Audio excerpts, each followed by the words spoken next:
seguidora di 24ora.com, lo sta aqui na autopista, caminha com um motociclista acidentado, depois com dois cachorros a sali su dilanti e também visitar a capela de Alto Vista e depois que ela sali, dois cachorros estava sem lixo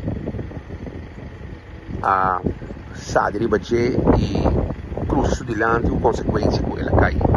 Está levemente herida, polícia vem no sítio e atender com a situação e aí também dono de cachorro a responsabilizar o mês. Ela corre, guarda cachorro não promete que a polícia chega, pero ela assume sua responsabilidade e para que a polícia explica o que o cachorro anda dizendo.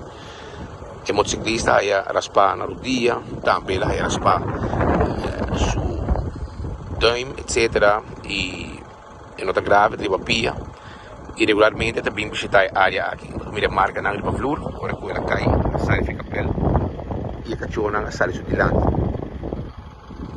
E però hai alguns daño, step porque ela cai.